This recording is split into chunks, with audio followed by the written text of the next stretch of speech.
10 লাখ টাকা দিয়ে যাই, নাই তো কালকে 50টা মামলা দেব। আমার বাবা 8 লাখ দিয়েছিল সঙ্গে সঙ্গে, আবার বলছে সেই 2 লাখ কই, মনে হচ্ছে টাকা পাই সেই টাকা খাচ্ছে। এত বড় শয়তান। আরে আমার বাবা তো তার কথা রেখেছে, 8 লাখ 10 লাখের জায়গায় 8 লাখ দিয়েছে। তুই কথা কি রাখলি? তুই যে বললি 50টা মামলা দেব টাকা না দিলে, টাকা তো দিয়েছিল ঠিক, কিন্তু তারপরেও তো তুই মামলা দিলি। আর তুই এখন বলিস যে হুজুর আমার জন্য কিছু করবেন না, আমারে মাফ করে দিন। মাফ? এদিকে আয়, তোরে মাফ করছি শয়তান। কিসের মাফ? আমার মামলার আয়ুর সাথে থেকে শুরু করে সারা একেবারে উপর পর্যন্ত একটারও মাফ নেই। আগে টাকা ফেরত দেবেন, ক্ষতিপূরণ দেবেন, আর আমার মতো 3 বছর জেলে থাকবেন, তারপরে আপনার জনবাকুম সব মাফ হয়ে যাবে। তাছাড়া আমি হাজী সাহেব হয়ে বসে আছি, কাবা শরীফের গিলাফ ধরে কাঁদলেও মাফ হবে না। আমি আশা করি কথা বোঝাতে পেরেছি। এরপরেও যদি কেউ না বোঝার ভান করে থাকেন, এদিকে আসেন, রংপুরের মানুষ ঝাড়ি কোদাল দিয়ে বোঝাচ্ছে। আপনারে আর বুখারী শরীফ কোরআন শরীফ দিয়ে হবে না, বাকারি শরীফ লাগবে। আমার আজকের আলোচনার বিষয়, আমি দিনের বেলা এখানে কোন জায়গায় যেন আজকে এসেছিলাম সকালে, তাম্বলপুর, ওখানে বলেছিলাম যে তহমত সময় পাইনি, এই জন্য শেষ করতে পারিনি। আজকের ওই আয়াত থেকে বাকি কথাগুলো আমরা কমপ্লিট করতে চাই। এই যে উঠে চলে যাচ্ছে কে ওইটা? বাদাম বিক্রি করছে, ঠিক আছে, পড়েন। আউযু বিল্লাহি মিনাশ শাইতানির রাজিম।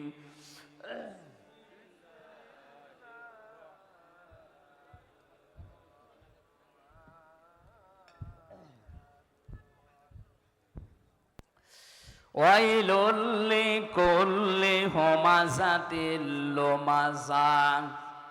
শব্দের দিকে খেয়াল করে করে শুনবেন, কোরআনের প্রত্যেকটা শব্দ হেদায়েতমূলক।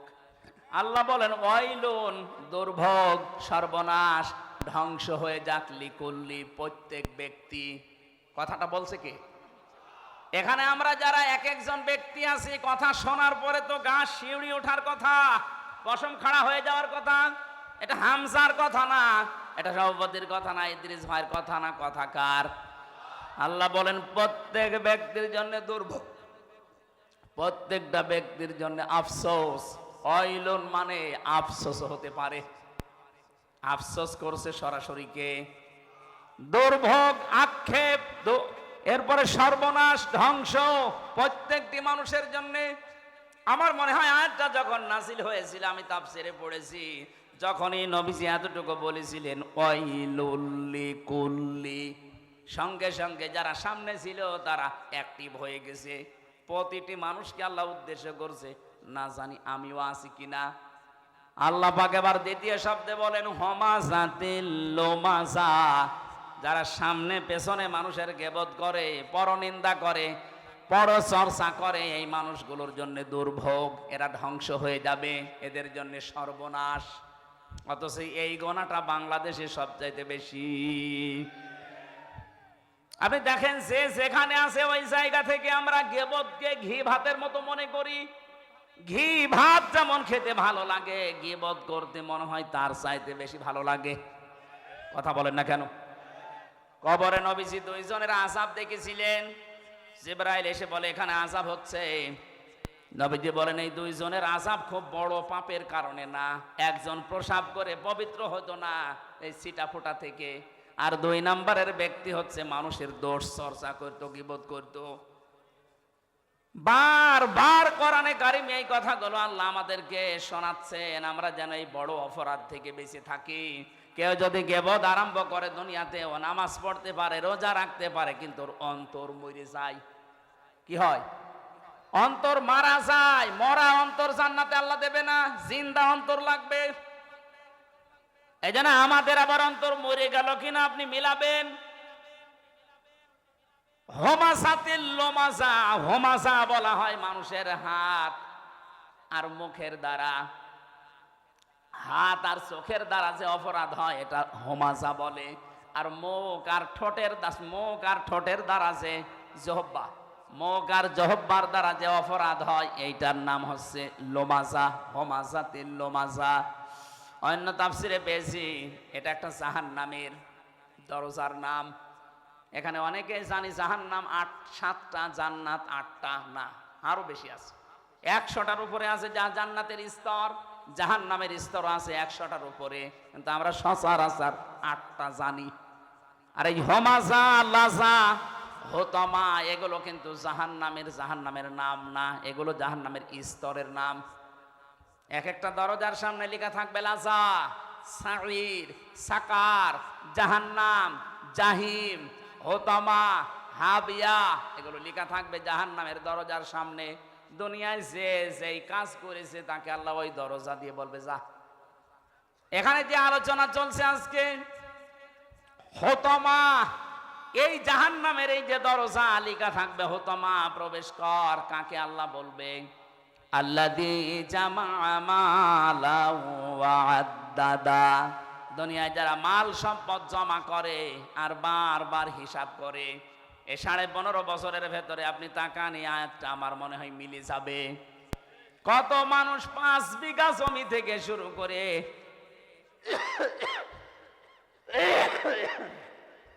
700 বিঘা পর্যন্ত জমি বানিয়েছে 5 বছরে। আমি পটুয়াখালী একজনের নাম জানি, মারা গেছে লোকটা, এই জন্য বললাম না। ও নির্বাচনের আগে মাত্র 5 বিঘা জমির মালিক ছিল। 2 বারের এমপি লোকটা 700 কত বিঘা জমির মালিক। আপনার জমি লাগে কত? একটা মানুষের চলতে জমি লাগে কত বলেন তো? একজনেই যদি 750 বিঘা জমির মালিক হয়, তে বাকিও জেলায় আর মানুষ নেই। মাল সম্পদ যারা জমা করেছিলেন আর বারবার গণনা করেছিলেন, কি হয়েছে বলেন তো? কোরআনে কারীম জানিয়েছে কাল্লা, কখনোই না, ইন্নাহা লাযা, তোরে আমি লাজায় দেব। নাযাআতাল লিশাওয়া তাদউ মান আদবারা ওয়া তাওয়াল্লা ওয়া জামাআ ফাআওয়া।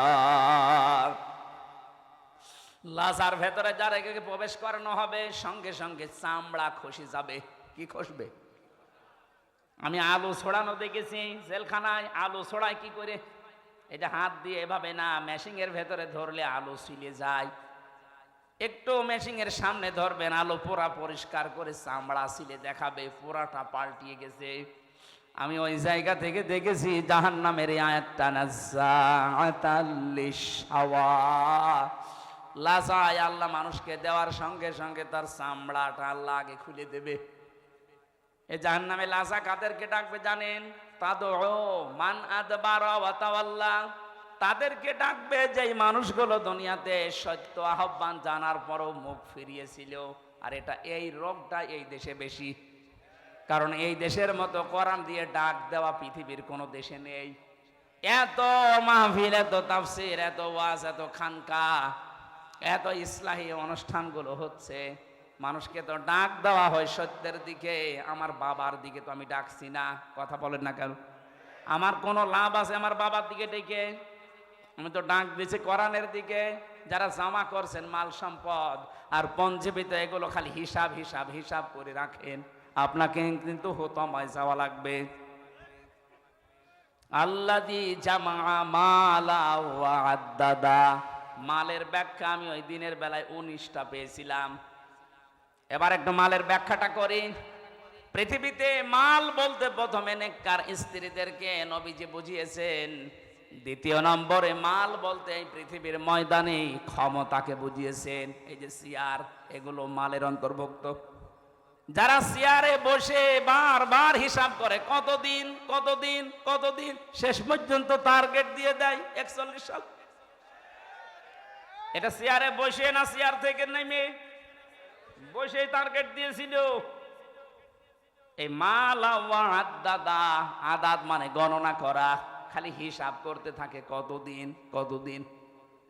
আপনার 1 সেকেন্ডেরও গ্যারান্টি নেই। আপনি 41 সাল টার্গেট দিলেন কি করে? আজরাইলের সাথে চুক্তি করা আছে আপনার, কথা বলে না কেন? হ্যাঁ, একজনের চুক্তি করা ছিল। কয়জনের? একজন মানুষের চুক্তি এই পৃথিবীতে করা ছিল। তার কাছে ওই সময়ের আগে আজরাইল আসে নাই। একবার এসে গিয়েছিল, সে বলেছিল না আপনার ভুল হচ্ছে। তিনি বলেছিলেন যে না, আমি আমার বাবার কাছ থেকে হায়াত পেয়েছি আমি 940 বছর, আর আমার হায়াত ছিল 60 বছর, সব মিলে 1000 বছর। আপনি কেন আন্দাজে আমার কাছে আসলেন আমি এখন যাব না? আল্লাহ পাক বলেছিলেন আজরাইল ফিরে আসো, ওর বাবার কাছ থেকে আমি ওরে হায়াত দিয়েছিলাম, ওই হায়াতটা কমপ্লিট না হলে ও দুনিয়া ছাড়বে না। তাহলে একজনের নাই গ্যারান্টি ছিল, আপনার আমার তো কোনো গ্যারান্টি, আরো জোরে বলেন, 1 সেকেন্ডেরও গ্যারান্টি নেই। এই যে বসে আছি, দাঁড়াবো আছে, আর আমরা আন্দাজে এক টার্গেট দিয়ে দিলাম। প্রথমে দিল 20 সাল, এরপরে দিল 21 সাল, এরপরে দিয়েছে 41 সাল। আমার মনে হয় যদি 41 সাল পর্যন্ত বেঁচে থাকতো, দিত 71 সাল।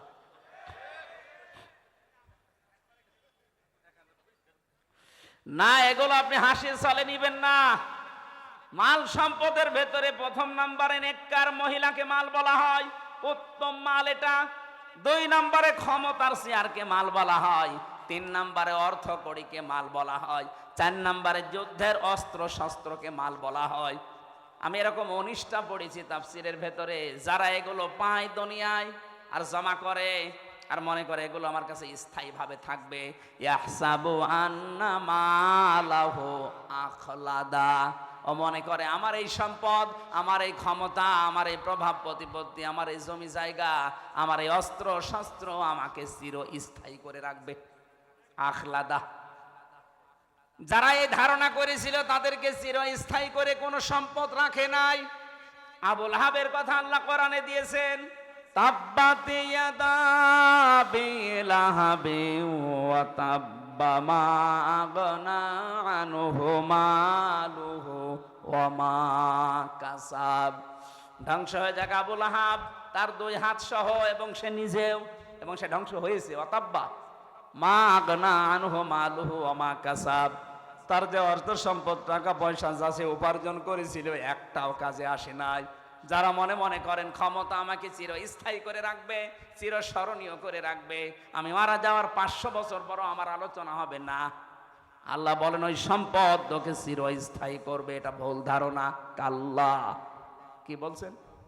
কাল্লা, কাল্লা মানে কল্লা, কাল্লা কখনোই না। লায়ম বাদান্না ফিল হুতামা, তোকে আমি হুতামায় দেব। কোন জায়গায়? হুতামা কি? নারুল্লাহিল মুকাদা, এটা আল্লাহর জ্বালানো আগুন। প্রশ্ন আসতে পারে জাহান্নামের অন্যান্য আগুনগুলো আল্লাহ জ্বালায়নি, জ্বালিয়েছে, কিন্তু এটা বেশি জাল দেওয়া।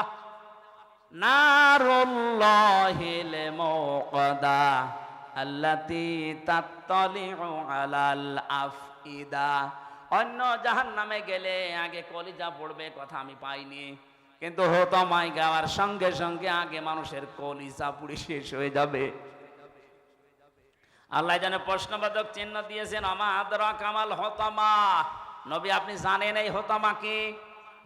এই হুতামার পরিচয় এটা আল্লাহ নিজে যেহেতু চালিয়েছে, এখানে কেউ পড়লে আগে কলিজা পড়বে।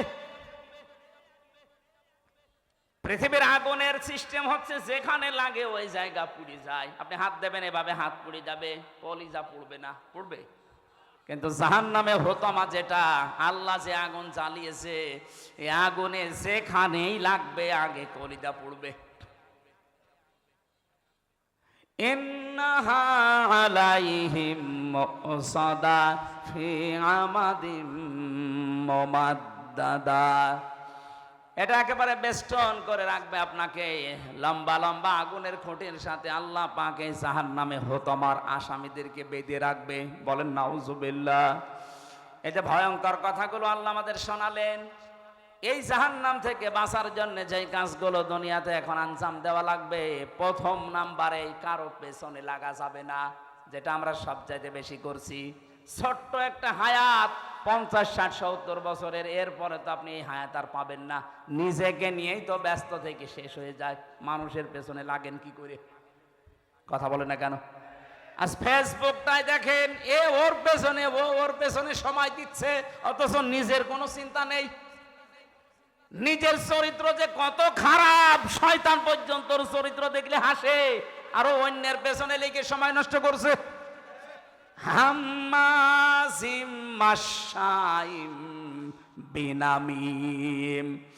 আল্লাহ পাক বলেন যে মানুষটা নিজের দোষ নিজে দেখে না, অন্যের দোষগুলো অনুসন্ধান করে আর মানুষকে এই প্রতিপন্ন করার জন্য শুধু দোষ খুঁজে বেড়ায়, এই মানুষটা হচ্ছে জাহান্নামে হতমার আসামি। বাংলাদেশে যত মানুষ জাহান্নামে আমরা যাব, ও সবচেয়ে বেশি আমার মনে হয় যাওয়া লাগবে হতমায়। কথা বলেন না কেন? আজকে থেকে সিদ্ধান্ত নিয়ে যাবেন, দুনিয়া একদিকে চলে যাক, কারো পেছনে না, আমার নিজেরটা আমি নিজে দেখি একটু। আমি যা তৈরি করেছি এই 50 বছরে, আমার তো 33 বছর, এই 33 বছরে আমি যা করলাম, এখনই যদি মারা যায়, আল্লাহ যদি আমার হাত ধরে সামনে দাঁড় করিয়ে বলে হামজা বল, 33 বছরের একটা জীবন দিয়েছিলাম, পাই টু পাই হিসাব দিয়ে যা। 33 বছর না, 33 ঘন্টার হিসাব দেওয়া তো সম্ভব না। আপনি কোন কারণে মানুষের পেছনে লেগে সময় নষ্ট করেন? মিজানুর রহমান আজহারি ভাই সবচেয়ে এটা বেশি বলতেন যে মানুষের পেছনে লেগে সময় নষ্ট করে কোন কারণে? নিজের পেছনেই তো সময় দেওয়ার সময় পাইনি। ছোট একটা জীবনে নিজের পেছনে সময় আমার নেই। আমার বিশাল কাজ পড়ে আছে, আমি পেছনে তাকাবো, মানুষের পেছনে লাগবো কোন কারণে? এজন্য আমাদের আজকে সিদ্ধান্ত নিয়ে বাড়ি যাওয়া লাগবে। এই গীবত, এটা ঘি ভাতের মতো, এটা মেয়েদের ভেতরে সবচাইতে বেশি। কোন এলাকায় যদি গীবতের মতো এই গোনা চালু হয়, নবীজি জানিয়েছেন ওই এলাকার মানুষের দোয়া কবুল বন্ধ হয়ে যায়। অনুসরণ করো। এখন আমার প্রশ্ন, রাসূলের অনুসরণ করবেন অর্ধেক না পূর্ণাঙ্গ? এ বাংলাদেশের সাথে এবার আপনি মিলান তো, বহু মানুষ আমরা রাসূলের আশেক আছে, বহু মানুষ আশেকে রাসূল দাবি করছে, কিন্তু অনুসরণ হচ্ছে আংশিক। হয়তো রাসূলের মতো দাড়ি রাখে, রাসূলের মতো টুপি মাথায় দেয়, জুব্বা গায়ে দেয়, পাগড়ি বাঁধে রাসূলের মতো, জিকির করে রাসূলের মতো, স্ত্রীকে পর্দায় রাখে রাসূলের মতো, অর্থনীতিতে গিয়ে টাকা পয়সার লেনদেনে গিয়ে রাসূলের মতো আর করে না, তখন করে আব্রাহাম লিঙ্কনের মতো। এলাকায় আমি জানি বহু মানুষ এখানে বসে আছে, টাকা ছেড়ে রাখে, টাকা আসে, 1000 টাকা দেয়, প্রত্যেক মাসে মাসে 100 টাকা বেশি পায়। এটা তো বাবা শাহজালাল, সব হালাল। এই এই এই কাজ করেন কারা কারা? হাত তোলেন তো। এ আবার 2 হাত তুলিস, এর মনে হয় মাথার তার কাটা আছে। মানুষ 1 হাত তোলে না, 2 হাত তুলিস, হয়তো তার কাটা বোঝা যাচ্ছে, সমস্যা আছে।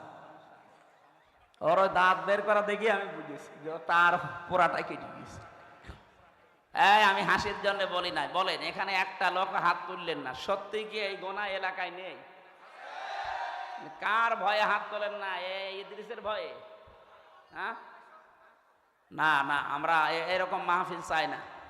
যারা এই গোনাতে আছেন, আজকে বাড়ি যেয়ে এই গোনা ছেড়ে দেওয়া লাগবে। এটা মায়ের সাথে জেনা করার গোনা। আপনি না খেয়ে মরে যান, কোনো অসুবিধা নেই, মরে গেলে আপনি জান্নাত পেতে পারেন, কিন্তু মায়ের সাথে জেনা করে গেলে না, আপনার জান্নাত নেই। সুতরাং এই কাজ আজকে থেকেই বাদ দেওয়া লাগবে, নয়তো আপনি মাহফিল শুনতে এসে ভুল করেছেন। অনেকে এই এলাকায় জমি জায়গা, আমি 1 বিঘা জমি ইদ্রিস ভাইকে দিলাম, ওনার কাছে 70,000 টাকা নিলাম, এটারে কি বলে? এই বন্ধক জায়েজ নেই। জায়েজ করার জন্য 2টা পদ্ধতি আছে, যদি মেনে নিতে পারে তাহলে করবেন, না হলে ওনার জমি ওনারে ফেরত দেবেন। আমি বলবো, আপনি মানবেন তো, নাকি এক কান দিয়ে শুনে আর এক কান দিয়ে বের করে দেবেন? যতদিন ইদ্রিস ভাই আমার জমিটা করে খাবে, ততদিন ওনাকে সরকারের যে খাজনা আছে বছরে বছরে, এটা ওনার দেওয়া লাগবে। 2 নম্বরে, যখন আমার কাছ থেকে টাকা ফেরত নেবে, এই 70,000 8-10 হাজার টাকা কম নেওয়া লাগবে। আপনি 2 বছর 5 বছর 10 বছর করে খান, নেওয়ার সময় 8-10 হাজার কম নেবেন। এই 2টা সিস্টেম যদি মানতে পারেন জায়েজ আছে, আর না হলে এটা বাদ দেন। আরো 2টা পদ্ধতি আছে।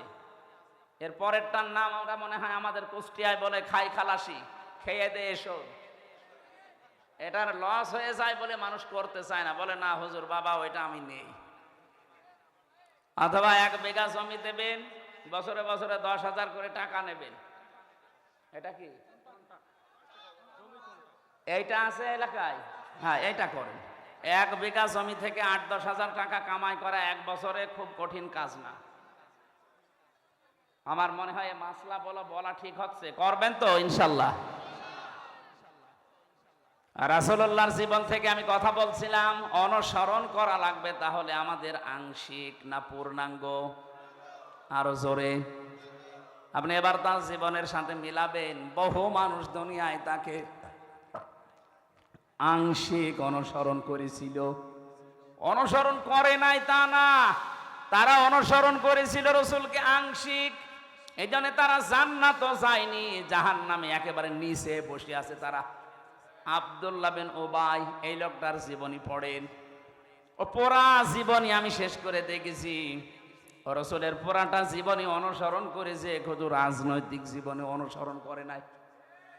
আপনারা যেমন অর্থনৈতিক জীবনে মানেন না, উনি শুধু রাজনৈতিক জীবনে রসুলকে মানত না। তাছাড়া নামাজ পড়তো রসুল্লাহর পেছনে, হজ করেছে নবীজির সাথে, রোজা রেখেছে নবীর সাথে, ইফতারি করেছে নবীর সাথে। ওর দাড়ি, টুপি, পাগড়ি, জুব্বা, এমনকি ওর নাম পর্যন্ত পাল্টিয়ে পাল্টিয়ে নবীর কথায়। একবার নবীজি বলেছিলেন আল্লাহর কাছে প্রিয় নাম 2টা, আব্দুল্লাহ আর আব্দুর রহমান। ওই দিন থেকে নিজের ছেলের নাম রেখেছে আব্দুল্লাহ, নাতি ছেলের নাম আব্দুল্লাহ, নিজের বাবার নামও পাল্টিয়ে দিয়েছে আব্দুল্লাহ, নিজের নামও দিয়েছে আব্দুল্লাহ। এত পছন্দ করতো নবীর কথাকে, শুধু শুনতে দেরি, মানতে দেরি করতো না। অথচ এই লোকটা দুনিয়ার স্বার্থের কারণে আল্লাহর নবীর রাজনৈতিক জীবনে তাকে মানে নাই, ও মানতো আবু জেহেলকে। বাংলাদেশে আজ আমরা বহু মানুষ আছি, আমরা রাসূলের অনুসরণ করি ঠিক, কিন্তু আংশিক, পূর্ণাঙ্গ না। আরো জোরে বলেন। কত খানকা থেকে আওয়াজ আসে, কত ইসলামী দল থেকে আওয়াজ আসে, তারা বলে যে দেখো দিনকাল ভালো না, আমরা অসমের ভেতরে নেই, আমরা আছি আল্লাহর রাস্তায়। আরে ভাই, আল্লাহর রাস্তায় তো এইটা যেটা রসুল দেখিয়েছে, বলুন। ওনার ওই টয়লেট করা যদি আপনার ইবাদত মনে হয়, উনি 10 বছর প্রেসিডেন্ট ছিলেন, এটা ইবাদত মনে হয় না?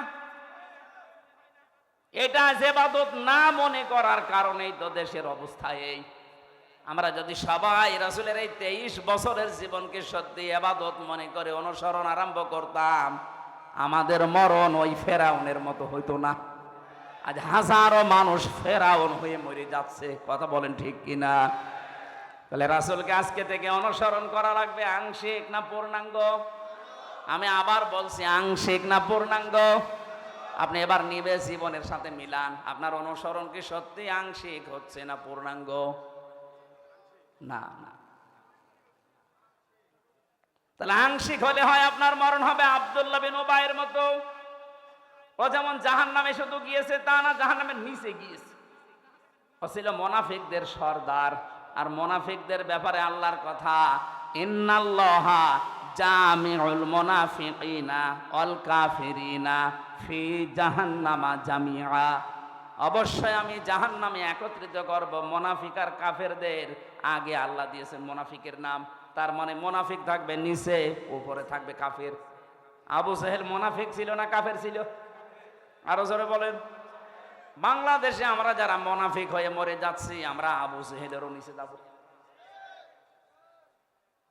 কি বললাম আপনি খেয়াল করেছেন? আবু জেহেলের চাইতেও নিচে থাকা লাগবে জাহান্নামে।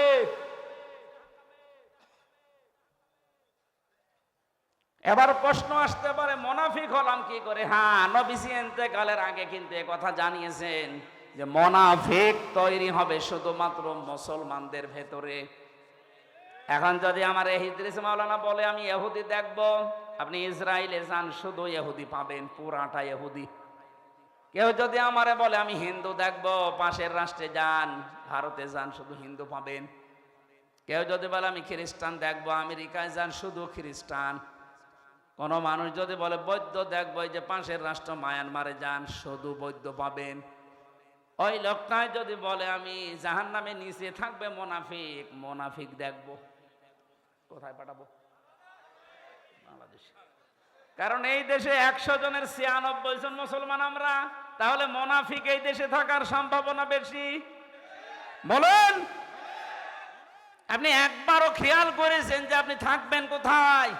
মুনাফিক হয়ে যদি আমরা এখন মারা যাই, আমরা থাকবো কিন্তু আবু জেহেলের উপরে না নিচে? ইন্নাল মুনাফিকিনা ফিদ-দারকিল আসফালি মিনান নার। আসফাল ইসমে তাফসীল, সুপারলেটিভ ডিগ্রি এটা, এর উপরে কোনো শব্দ আরবিতে হয় না। আল্লাহ পাক বলেন মুনাফিকদেরকে আমি রাখবো একেবারেই নিচে। ওয়ালাং তাজিদা লাহুম নাসীরা।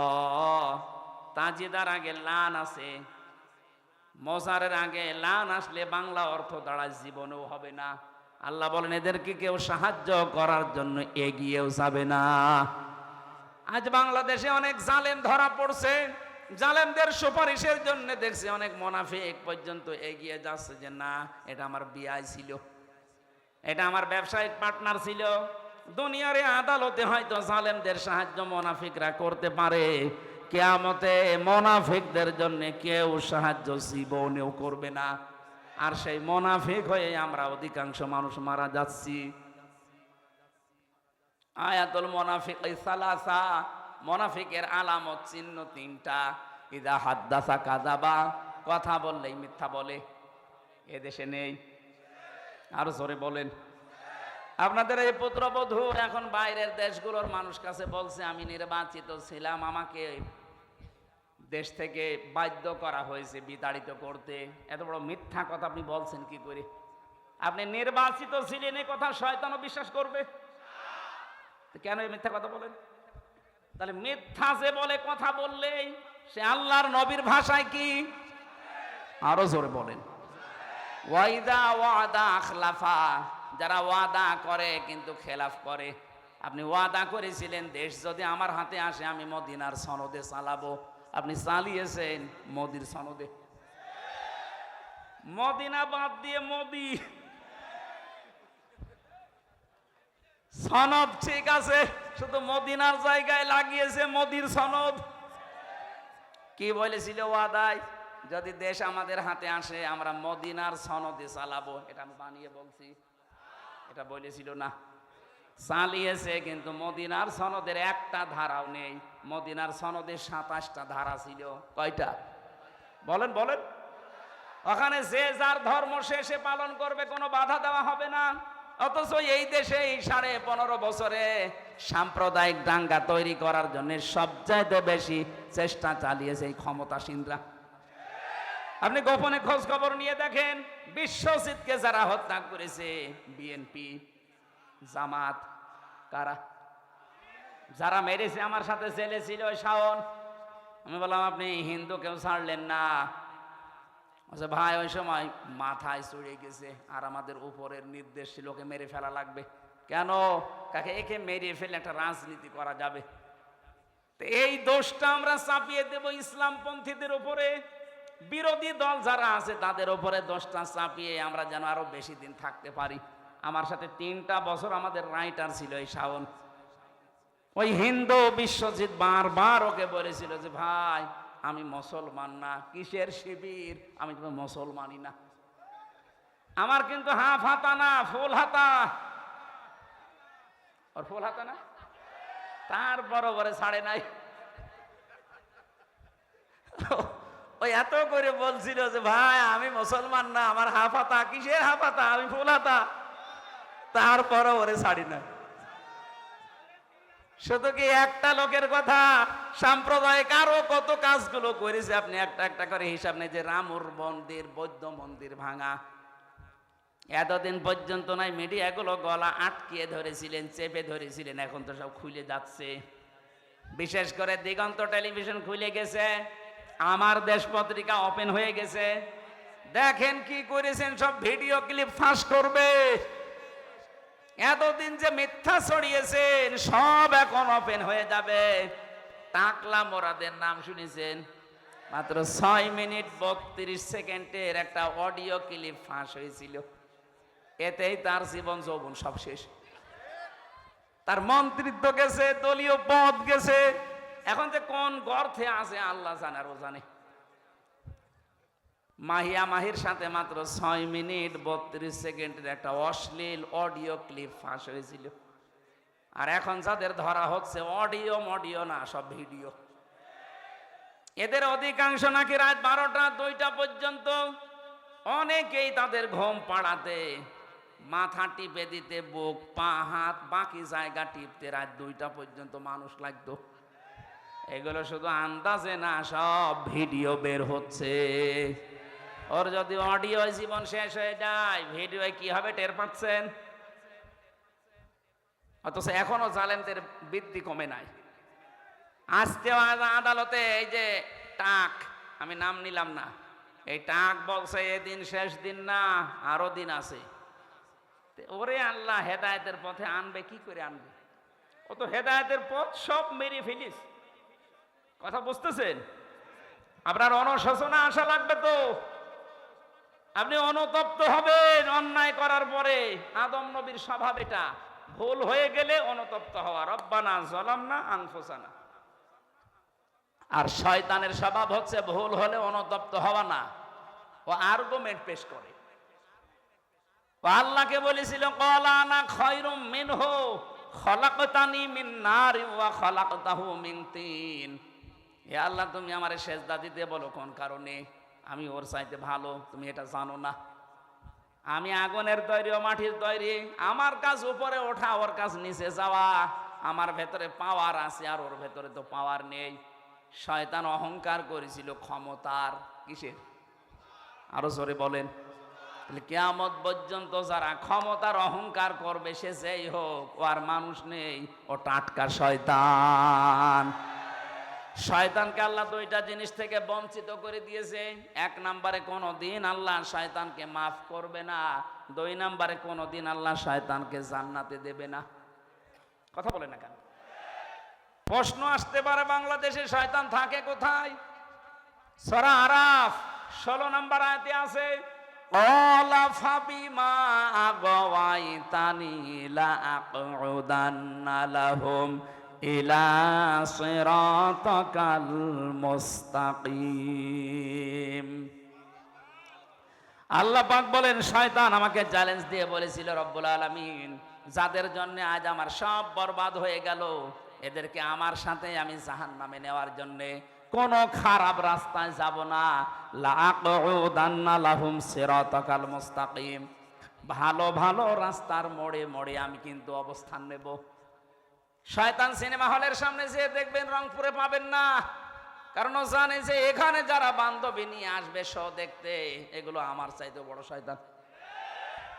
শয়তান রাজবাড়ির ওই গলন্দ ঘাটে যায় না, কারণ ও জানে যে এখানে যারা আসে এ আমার চাইতে খারাপ। শয়তান যায় কোথায়? এই দেওতে, পীরগাছা, রংপুরে কোরআনের আলোচনা হবে। শয়তান মানুষের সুরত নিয়ে হোক আর শয়তান নিজেই হোক, ও বসে আছে বিভিন্ন জায়গায়, মানুষকে ধোঁকা দিয়ে বোকা বানিয়ে বলবে এখানে কি, এখানে রাজনীতি হবে, চলো যাই। অর্ধ উলঙ্গ উলঙ্গ ড্যান্স হচ্ছে, ওইটা দেখি চোখের মজা নাও। এই কথা বলছেন এখন? এরকম শয়তান নেই? হয়তো আপনি দেখতে পাচ্ছেন না তাই। শয়তানের শেষ কথা ছিল, সুম্মা লাআতিয়ান্নাহুম মিন বাইনি আইদিহিম ওয়া মিন খালফিহিম ওয়া আন আইমানিহিম ওয়া আন শামাইলিহিম ওয়া লা তাজিদু আকসারাহুম শাকিরিন। আমি ওপর থেকে, নিচ থেকে, ডান থেকে, বাম থেকে, চারিদিক থেকে আমি আক্রমণ চালাবো তাদেরকে। হে আল্লাহ, তুমি অধিকাংশ মানুষকে তোমার শুকর গোজারি বান্দা হিসাবে পাবে না। আমার মনে হয় শয়তানের এই চ্যালেঞ্জ সে এখন সফল। সে আজ আমাদের উপর থেকে, নিচ থেকে, ডান বাম থেকে যে কোনো কায়দায়, প্ররোচনা দিয়ে, কুমন্ত্রণা দিয়ে, ওয়াসওয়াসা দিয়ে, যেভাবেই হোক তার নিজের দলের দিকে আমাদেরকে টেনে নিচ্ছে। শয়তানের যা কাজ, ওইটা যদি কেউ করে, মনে করবেন ওইটাই শয়তান। শয়তানের 1 নাম্বার কাজ হচ্ছে ও মানুষকে সরল পথ থেকে দূরে সরানোর জন্য ভালো ভালো রাস্তায় থাকে। 2 নাম্বারে শয়তানের কাজ হচ্ছে অপচয় করা। কি করা? বলেন বলেন। ইন্নাল মুবাযযিরিনা কানু ইখওয়ানাশ শায়াতিন ওয়া কানাশ শাইতানু লিরাব্বিহি কাফুরা। অবশ্যই শয়তান, যারা অপচয় করে এরা শয়তানের ভাই হয়ে যায়। কোরআন শরীফের ভেতরে আমি এমন কোনো আয়াত পাইনি যেই কাজ করলে মানুষ শয়তানের ভাই হয়, শুধু এই একটা কাজে। আপনি নামাজ পড়েন না, শয়তানের ভাই, এ কথা কোরআনে নেই। রোজা রাখেন না, শয়তানের ভাই আমি পাইনি, কিন্তু এইটা পেয়েছি, যারা অপচয় করে এরা শয়তানের। আরো জোরে বলেন। অথচ এই দেশে অপচয়ের কোনো অভাব আছে? একটা ব্রিজ বানাতে বাজেট হয়, আজকে দেখলাম ট্রেনে, মেট্রো রেলের না কোন রেলের যেন একটা ব্রিজ মনে করেন বানাতে লাগবে 5 কোটি টাকা। 5 কোটি টাকা বাজেট হওয়ার পরে তিনবার আবার বাড়াতেই থাকে। বাকি বাড়াতে বানিয়েছে 15 কোটি, 5 কোটির জায়গায়। ও 5 কোটি টাকা দিয়ে এই ব্রিজ হয়ে যেত। প্রথমে যে হিসাব দিয়েছিল হয়ে যাওয়ার কথা, বাকি যে টাকাগুলো নিয়েছেন এগুলো হয় আত্মসাৎ করেছেন, নয় অপচয় করেছেন। প্রত্যেকটা জায়গায় অবস্থায় একই। আমার দাদা তো চেয়ারম্যান ছিল অনেক দিন, আমার চাচাও ছিল অনেক দিন। আমি শুনেছি এদেশে রাস্তার জন্য যে বাজেট আছে, যদি উপরওয়ালা খেয়ে না ফেলে, যত টাকা বাজেট হয় এই রাস্তার টাকাগুলো যদি সত্যি রাস্তায় কাজে লাগানো যায়, 1 ইঞ্চি রাস্তা বাংলাদেশে কাঁচা থাকার কথা না, এত টাকা রাস্তায় বাজেট হয়। কিন্তু উপরওয়ালা থেকে আসতে আসতে চেয়ারম্যান আর মেম্বার পর্যন্ত যদি 5 কোটি আসার কথা আসে 50 লাখ, 4.5 কোটি টাকা আল্লাহর ওলিরা খেয়ে ফেলিস। তো রাস্তা টিকবে কি করে? 10 বছরের টার্গেট দেয়, 1.5 বছরের রাস্তা ডেলিভারি রোড হয়ে যায়। কথা বলেন ঠিক কিনা? তাহলে অপচয় যারা করে শয়তান আর দেখা লাগবে না, এটাই শয়তানের ভাই। 3 নাম্বার শয়তানের কাজ হচ্ছে শয়তান যৌনতা ছড়াতে ভালোবাসে। কি? ও লজ্জায় স্থান মানুষকে দেখাতে ভালোবাসে, দেখতে ভালোবাসে। আজ তাকান বাংলাদেশের দিকে, সিনেমা জগতে নভেল, নাটক, থিয়েটার যারা বানায়, কি আছে এর ভেতরে শিক্ষা? আপনি একটা দেখান। যৌনতা দিয়ে ভরপুর করা একটা নাটক, একটা সিনেমা, নাম দিয়েছে পবিত্র ভালোবাসা। ভালোবাসা আবার পবিত্র হয়?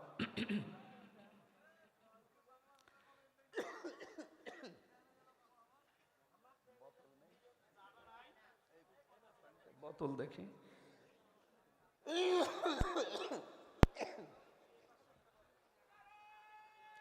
কই পানি কেটে রাখে করে আসছে?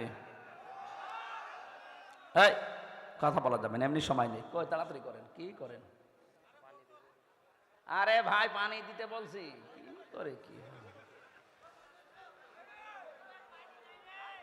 চা লাগবে না, চা লাগবে না, পানি দেন।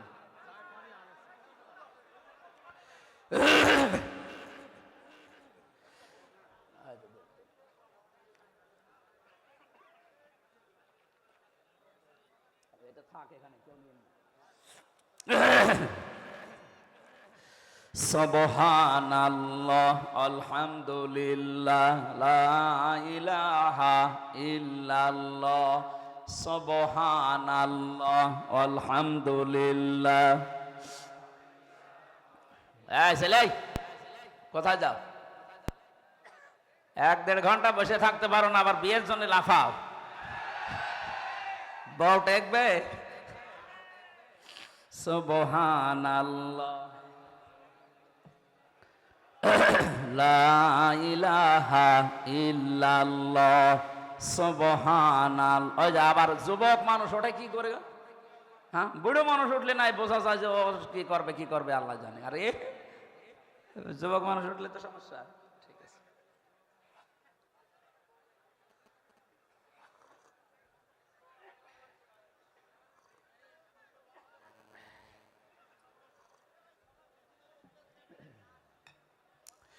সুবহানাল্লাহ, আলহামদুলিল্লাহ, লা ইলাহা ইল্লাল্লাহ, সুবহানাল্লাহ, আলহামদুলিল্লাহ, লা ইলাহা লা ইলাহা ইল্লাল্লাহ মুহাম্মাদুর রাসূলুল্লাহ। অপঞ্চকে রংপুরবাসী আমরা মুনাফিকের যে আলামতগুলো একটা একটা করে বলছিলাম। 3 নম্বরে, যখন মানুষের কাছে আমানত রাখা হয় মানুষ তা খেয়ানত করে, এটা হচ্ছে মুনাফিক। আর এদের স্থান আল্লাহ দেবে জাহান্নামের উপরে না নিচে? যেহেতু বাংলাদেশে আমরা মুসলমান বেশি, মুনাফিক থাকার সম্ভাবনা বেশি। আমার ভেতরে আবার মুনাফিকের জার এসে গেল না তো? এই হিসাবে আমাদের সতর্ক থাকা দরকার। দাড়ি গোপ মোষ, এই যে আজকের সভাপতি যিনি, উনি যদি এখন দাড়ি কাটতে যায়, মোষ কাটতে যায়, সেলুনালাকে বলবে, ভাই এই যে ব্লেড, এটা দিয়ে আপনি কয়জনকে সেভ করেছেন বলেন। যদি বলে এর আগে আরো 4-5 জনকে করা আছে, উনি যদি সচেতন মানুষ হয় 100 বার বলবে আগে ব্লেড পাল্টান। এর আগে যাদেরকে সেভ করেছেন, ওর যদি কোনো জায়গায় কেটে যায়, ওর ওই রক্তের ভেতরে কি আছে জীবাণু আমি জানি না, ওইটা যদি আমার ভেতরে লাগে, ওইটা আমার ভেতরে আসতে পারে। দাড়ি সেভ করতে গিয়ে, গোপ কাটতে গিয়ে এত সচেতন মানুষটা, অথচ মুনাফিকের যে জারগুলো আমি কথা বললাম এতক্ষণ, এটা আবার আমার ভেতরে এসে গেল কিনা একটা বারের জন্য আমাদের অনুভূতি নেই, চিন্তাও নেই। পাগলও তো চিন্তা করবে। এই জন্য মুনাফিকের যে কথা বলছিলাম, আব্দুল্লাহ বিন উবাইয়ের অনুসরণ করা রাসূলকে হয়েছিল ঠিক, কিন্তু পূর্ণাঙ্গ না আংশিক? আমরা আবার যেন রাসূলের অনুসরণ আংশিক না হয়, যেন পূর্ণাঙ্গ হয়। আল্লাহ পাক আয়াতের ভেতরে ফাত্তাবিউনি দিয়েছেন, যদি আমার রাসূলের অনুসরণ পূর্ণাঙ্গ করতে পারো, ইউহিব্বুকুমুল্লাহ, আমি নিজেই তোমাদেরকে ভালোবেসে ফেলেছি না ভালোবাসবো। এখানে আলেম নেই? ইউহিব মোজারে, বর্তমান ভবিষ্যৎ, প্রেজেন্ট ফিউচার। কেউ যদি রাসূলের অনুসরণ পূর্ণাঙ্গ ভাবে করবে বলে সিদ্ধান্ত নিয়ে চলতে থাকে, যখন পূর্ণাঙ্গ অনুসরণ করা আরম্ভ করব এই কথা বলে পথ চলবে, তখন আল্লাহ ওকে ভালোবাসা আরম্ভ করবে। তার মানে যার আংশিক অনুসরণ হচ্ছে, এখনো সে আল্লাহর ভালোবাসা বলেন না কেন? কারণ এখানে পাস্ট দেয়নি, অতীতের শব্দ নেই, এটা মাঝি দেওয়া নেই, এটা মোজারে ইউহিব্বুকুমুল্লাহ। যখন থেকে আপনার অনুসরণ মাথা থেকে পা পর্যন্ত, রান্নাঘর থেকে আন্তর্জাতিক জীবন পর্যন্ত পুরাটা দেখবেন যে হ্যাঁ আমার রাসূলের অনুসরণ হচ্ছে, আর আমি এখন থেকে সিদ্ধান্ত নিয়ে নেমে পড়লাম, তখন আপনি বিশ্বাস করতে পারেন যে আমাকে আল্লাহ কেবল ভালোবাসা শুরু করলো। কথা বোঝা গেছে না? তাহলে যারা এতদিন আংশিক অনুসরণ করেছেন তাদেরকে আল্লাহ এখনো ভালোবাসেনি। যেই পীর বাংলাদেশে এই কথা বলে যে আমি রাজনীতি করি না, আরে ভাই আপনাকে তো মানুষের বানানো রাজনীতি করতে বলছি না, আপনাকে বলছি আমি রাসূলের রাজনীতি করতে। তাহলে যারা বলে যে আমরা ওসব ঝামেলাই নেই, আমরা খালি দরবার নিয়ে আসি, আল্লাহর কসম ওকে আল্লাহ এখনো ভালোবাসা আরম্ভ। বলেন এর চাইতে আর কি ব্যাখ্যা দেওয়া যায় বলেন? এই আয়াত অনুযায়ী বাংলাদেশে বহু মানুষ আমরা এখন আল্লাহর পূর্ণাঙ্গ ভালোবাসা এখনো শুরুই করেনি। আল্লাহ জান্নাত দেওয়া, মাফ করা তো অনেক দূরের কথা। আয়াতের পরে আরো 2টা শব্দ আছে। আল্লাহ পাক বলেন আমি যদি কাউকে ভালোবাসা আরম্ভ করি, 2টা লাভ তার আছে। ওয়াগফির লাকুম যুনুবাকুম, ইয়াগফির এটা মোজারে, বর্তমান ভবিষ্যৎ, প্রেজেন্ট ফিউচার। জামবন না যুনুব বহু বচন। আল্লাহ পাক বলেন ওই মুহূর্তে ওর জীবনের যত অপরাধ ছিল সব আমি আল্লাহ মাফ করে দেব না দিয়েছি? বলেন বলেন, তাকে মাফ করে দেব, এখন দেব বা দিয়ে সামনেও দেব, এখন দিচ্ছি। তাহলে আমরা যদি আল্লাহর ক্ষমা পেতে চাই, এই মুহূর্ত থেকে চোখ কান বন্ধ করে রাসূলুল্লাহর অনুসরণ পূর্ণাঙ্গ না আংশিক? আরো জোরে। যদি সত্যি আপনি সিদ্ধান্ত আজকে এখান থেকে নিয়ে বাড়ি যেতে পারেন, আল্লাহ বলেন যুনুবাকুম, একটা অপরাধ থাকবে না, সব মাফ হয়ে যাবে। কিন্তু একটা ঝামেলা এখানে আছে, এই যে ইয়াগফির লাকুম যুনুবাকুম, এই শব্দটা দেওয়ার তাফসিরে আমি দেখেছি আল্লাহ শুধু মাফ করে দেবেন যত অপরাধ আপনি আল্লাহর সাথে করেছেন, হকুল্লাহ যেটা। কিন্তু হকুল ইবাদ যেটা বান্দার সাথে সম্পৃক্ত, ওইটা যতক্ষণ বান্দা মাফ না করবে ওইটা মাফ হবে না। আপনি রাসূলের অনুসরণ করেন আর আরশের অনুসরণ করেন, যারই অনুসরণ পূর্ণাঙ্গ করেন আর আংশিক করেন, জীবনের অপরাধ সব মাফ হয়ে যাবে। শুধু আল্লাহর সাথে সম্পর্কিত। আমি নামাজ পড়েননি, আল্লাহ মাফ করে দেবে। রোজা রাখেননি, মাফ করে দেবে। হজ ফরজ ছিল, করেননি, মাফ করে দেবে। দান সাদগার সমর্থ ছিল, করেননি, মাফ করে দেবে। কিন্তু আমির হামজাকে বিনা কারণে একটা থাপ্পড় দিয়েছেন, এইটা আল্লাহ মাফ করবে না, কারণ এটার সাথে আল্লাহর সম্পর্ক না, এটার সাথে সম্পর্ক হামজার। আমাকে যারা 3টা বছর জেল খাটালেন বিনা কারণে, আপনি নিজেই রিমান্ডে বলতেন আপনার দোষ নেই, আমরা জানি। দোষ নেই জানি বলার পরও আপনি আমাকে টাঙিয়ে রাখলেন কোন কারণে বলেন?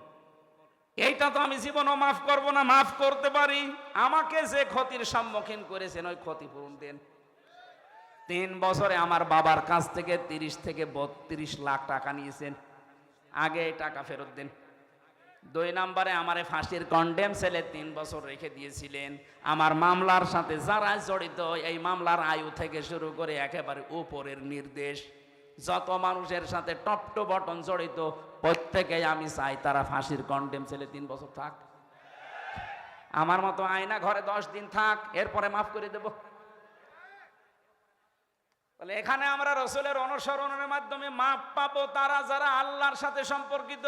কিন্তু বান্দার সাথে যদি কেউ সম্পর্কিত কোনো অন্যায় করে থাকেন, আপনার কারণে ইদ্রিস আলীর মতো মাওলানা কথা বলতে পারে নাই মসজিদে, এরকম ইমাম দেশে ছিল না? আপনার কারণে ব্যবসাও করতে পারে নাই, আপনার কারণে। আপনি খেয়াল করেছেন এখানেও যদি কেউ গীবতকারী মানুষ থাকেন, এর কথা ওর কাছে লাগানো, ওর কথা ওর কাছে লাগানো, মানুষকে ছোট করার জন্য, হেই প্রতিপন্ন করার জন্য ফেসবুকে কোনো স্ট্যাটাস ছেড়ে দিয়েছেন, তাহলে আপনি থাকাকালীন এই মাহফিল কবুল হবে না। আপনি চলে যান ভাই, যান যান, ওই যে একজন চলে যাচ্ছে, যান তাড়াতাড়ি যান, যান যান চলে যান।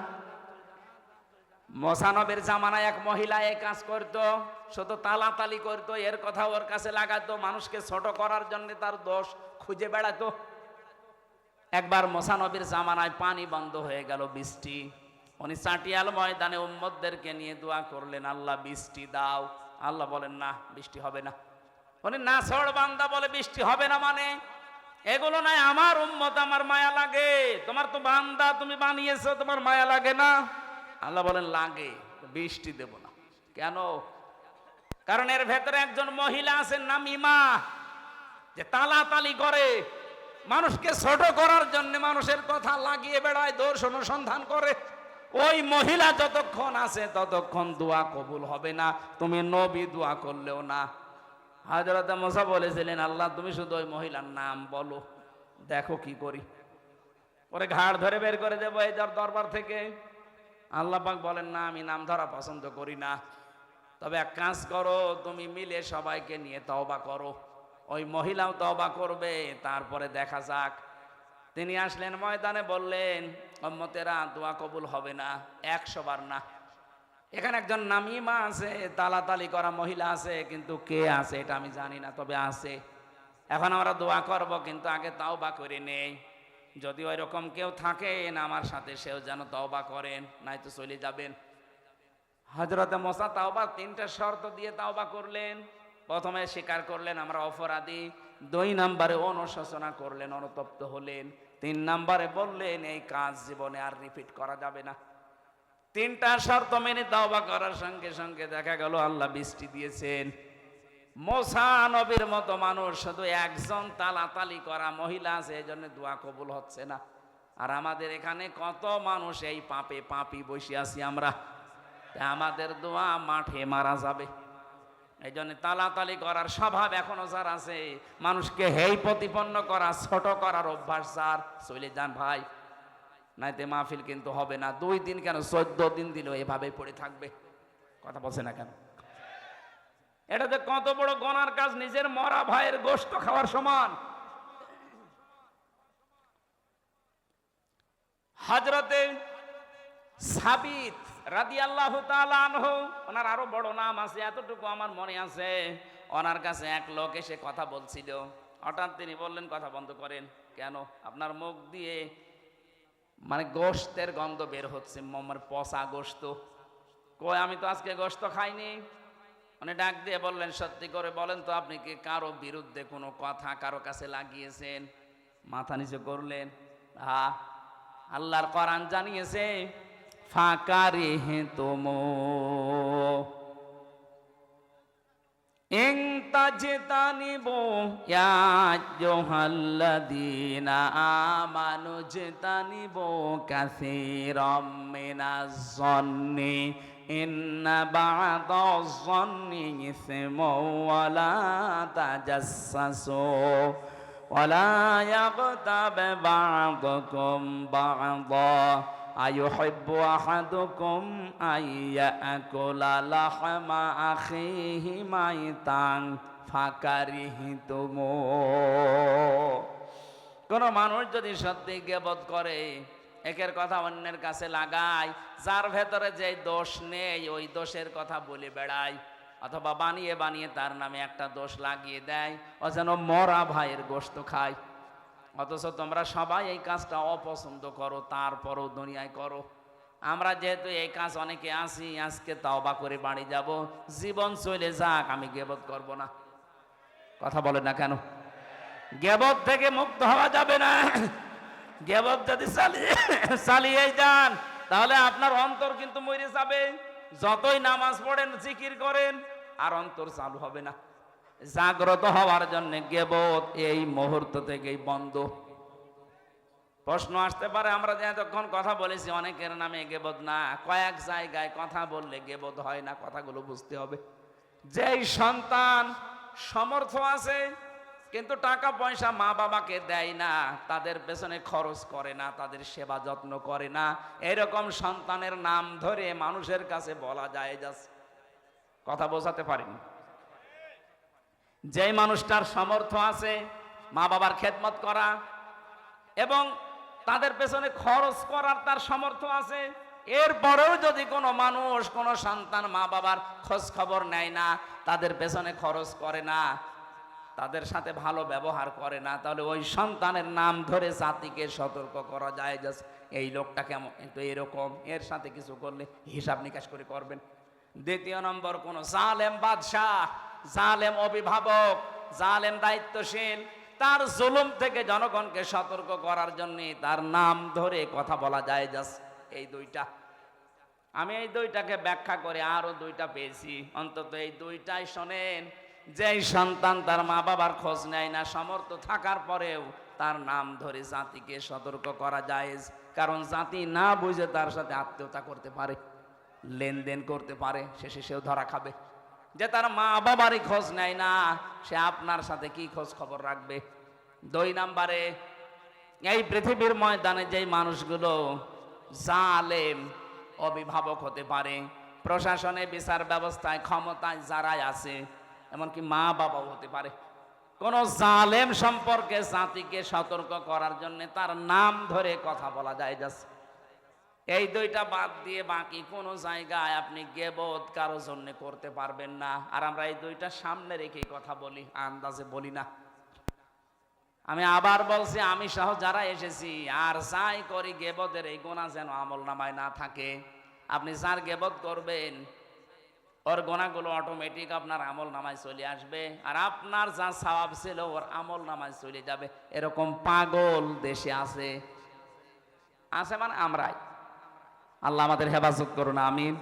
বারাকাল্লাহু লানা ওয়া লাকুম ফিল কোরআনিল আযীম। আমার লিখিত বই কারাগারে বসে লিখেছিলাম, 2-3 দিন আগে বের করেছি, ওটা নিয়ে যাবেন যাওয়ার সময়। ব্যাগ যারা নিয়ে গেছেন, এই ব্যাগের ভেতরে আরো টাকা নেবেন। ও ব্যাগ ছাড়েননি? ব্যাগ মনে হয় ছাড়া হয়নি। যারা নিয়ে যাচ্ছে ওনাদের কাছে নিয়ে যাই, মোনাজাত করে যাবেন। আমি মুসাফির অবস্থায় আছি। মহিলা মানুষের মুখে দাড়ি হলে করণীয় কি? চিকিৎসা করাবেন না কেটে ফেলবেন? মতিউল ইসলাম ডাবলু লন্ডন প্রবাসী 24 শতক জমি দিয়েছে, 2 লাখ টাকা দিয়েছে। মারহাবা, আল্লাহ যেন কবুল করেন এই গোরস্থানের জন্য। যারা 1 লক্ষ সব দিয়ে দিয়েছে, আবার কি লাগবে? এরপরও আপনারা যারা টাকা পয়সা এই গোরস্থানে আপনাকে শোয়া লাগবে, এখানের জন্য যারা নিয়ে এসেছিলেন কমিটির কাছে জমা দিয়ে দেবেন, আর আগামীতে রাত 9টার ভেতরে মাহফিলে আমারে তুলে দেবেন। আল্লাহুম্মা আমিন।